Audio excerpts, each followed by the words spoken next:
Welcome to Fun Science. Iya, tapi kentang sendiri juga itu bisa nyerap air loh. Oke, yuk kita coba aja. Udah, tuh lihat deh. Pisaunya turun, kentangnya malah yang naik. Tapi dia menyusut. Fun Science.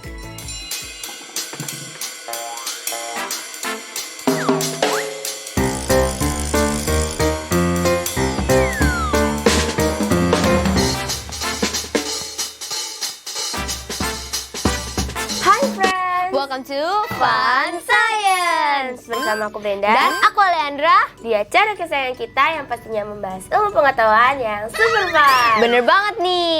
Nah, Lea, kamu masih inget gak sih kalau waktu itu kita pernah percobaan pakai kentang? Ingat. Nah, hari ini kita juga bakal menggunakan kentang sebagai percobaan kita. Wih, seru banget nih. Kemarin aja udah seru, apalagi hari ini nih, friends. Betul banget. Nah, tapi kita lihat dulu tayangan dari Friend. Kira-kira mereka bisa nggak ya? Jadi I have a potato here. Aku punya kentang di sini. Terus ini ada pisau.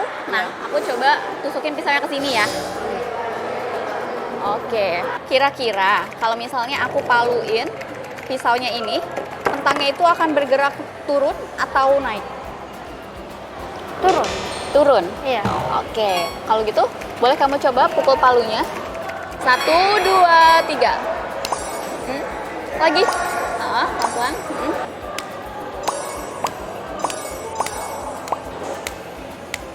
Oke, kita lihat sekarang.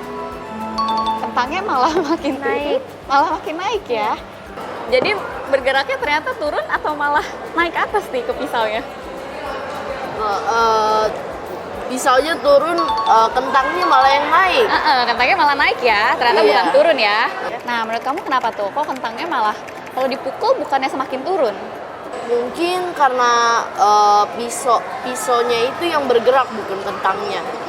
Pisaunya yang bergerak ke bawah, dan pisaunya akan semakin ke bawah. Jadi kelihatannya seperti kentangnya itu yang naik ke atas. Nah, itu dia videonya.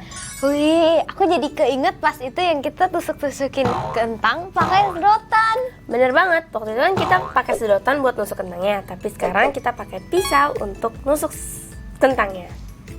Oke, yuk kita coba aja. Ya udah. Jadi di sini aku udah punya pisau, palu, dan juga yang pastinya bintang Kentang. utama kita. Kentang. Betul. Jadi kita tusuk dulu kentangnya pakai pisau. Nah, sekarang coba kamu pukul atas pisau ini pakai palu ini. Coba. Oke. Udah. Tuh, lihat deh. Kok bisa makin ke atas bukannya soalnya ke bawah? Keren kan? Padahal Iya. kita kan mukulnya ke arah bawah, tapi kenapa kentangnya malah naik ke atas ya?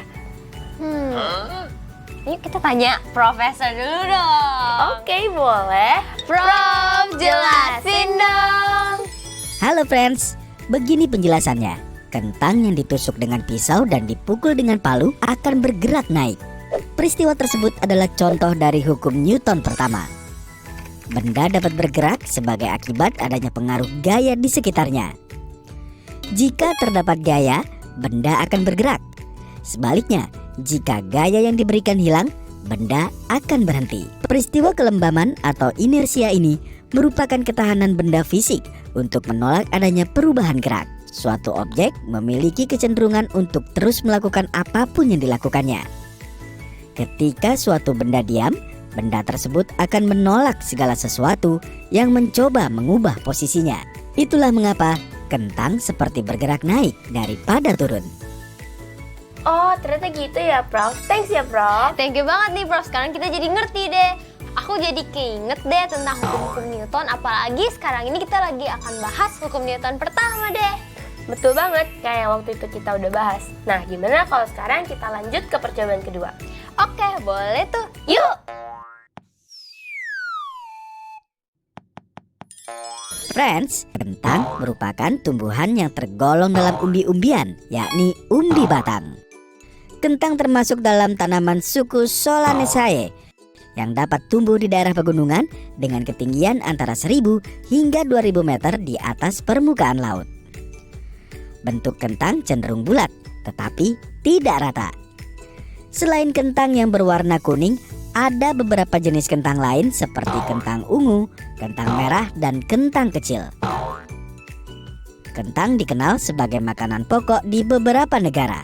Hal ini karena kentang mengandung karbohidrat yang bernutrisi. Selain itu, kentang juga mengandung sejumlah vitamin loh friends. Ada vitamin A, B kompleks, C, asam folat, mineral, hingga protein yang bermanfaat untuk tubuh. Bahkan, satu buah kentang mengandung sekitar 30% dari kebutuhan vitamin C harian kita.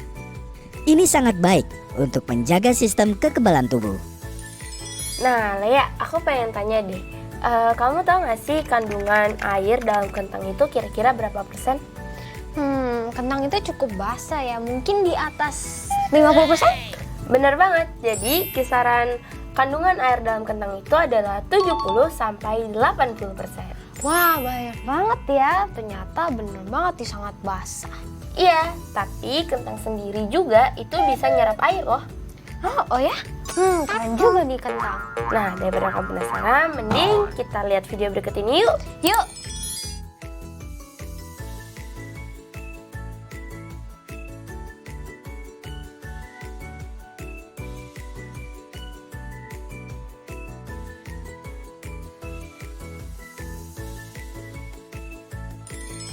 Nah, gimana menurut kamu videonya, Lei?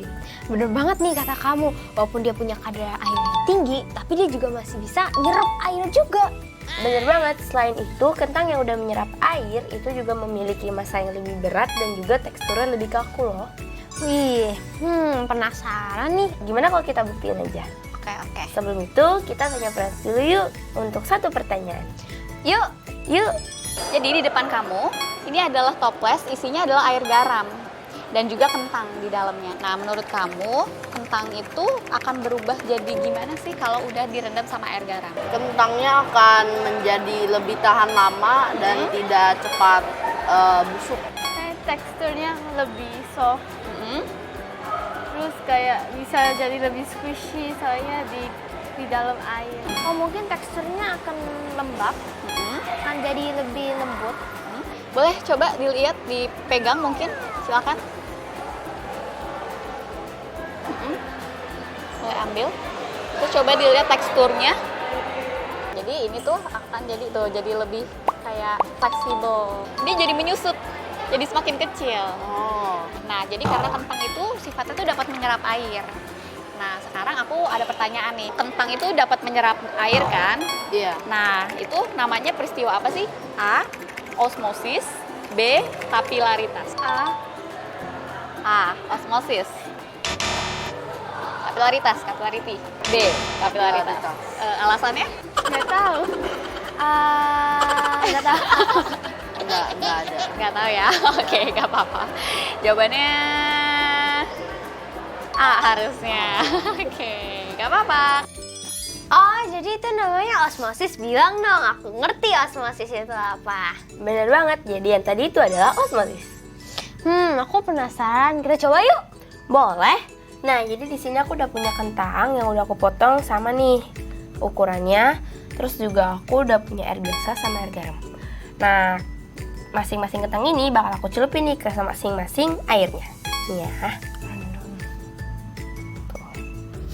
Nah, nanti kalau misalnya udah kurang lebih sekitar setengah jam, hasilnya itu bakal kayak gini nih. Oke. Ya.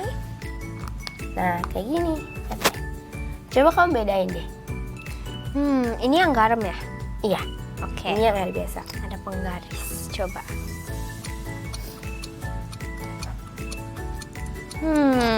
Aku tahu perbedaannya apa. Coba kasih tahu Friends, apa sih perbedaannya yang Oke. udah kamu amati?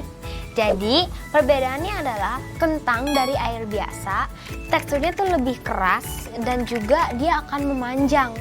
Sedangkan kalau misalnya yang berada di air garam itu teksturnya lebih lembut dan fleksibel, juga letoy, tapi dia menyusut, mengecil.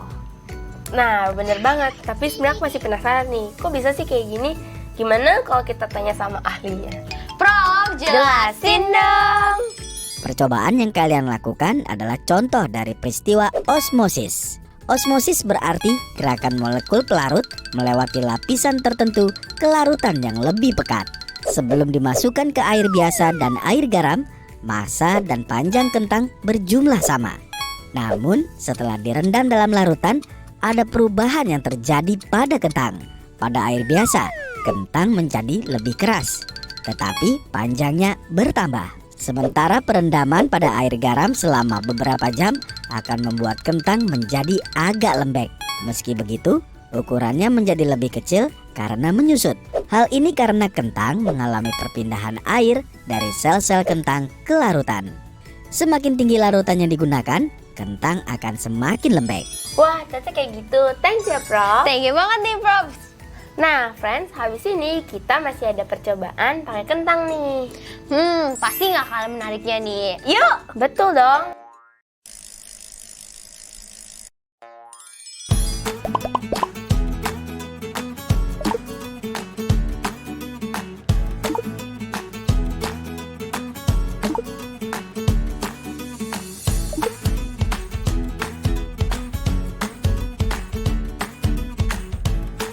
Kok bisa jadi ada gelembungnya?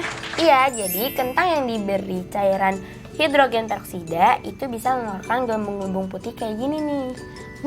Kok bisa sih?